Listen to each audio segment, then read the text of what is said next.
Gernika-Lumoko 16. Euskal Jaia ospatuko dabe Bakearen hirian.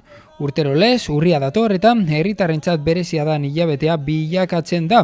Aurten ben, horregatik, urriko lehen eta azken astelenak baino lehenago, aurten urriaren 4 izango da, zapatuan, Euskal Jaia ospatzen da. Goizeko 9:00 aurrera, sukalkia izango da protagonista, hileko lehen zapaturo egiten den legez. Azoka berezian, beraz, sukalkia izango da protagonista.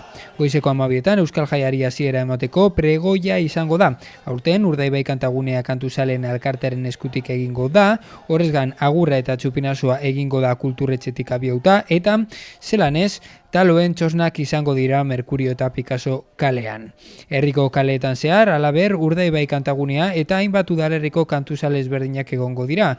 Elai dantza taldea, Segundola eta musika eskolaren trikitilari eta txistulariak, edo gazteak txistulariak baita erraldoien kale jira izango da eta Busturialdeko gaiteru eta trikitilariak egongo dira.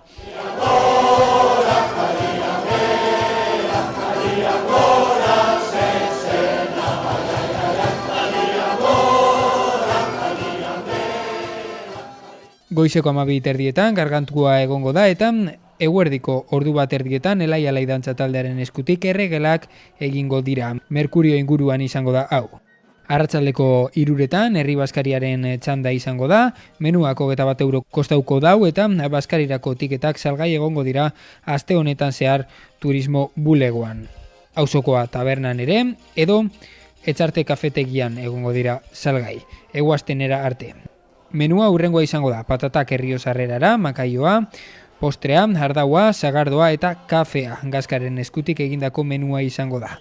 Eta Baskalondoan kantak eta dantzak egingo dira. Arratsaldez berriz, umentzako jolas eta herrikirolak egingo dira, Ure Alkartearen eskutik eta arratsaldeko 8:30 erromeria izango da berriztu taldearekin. Pasilekun.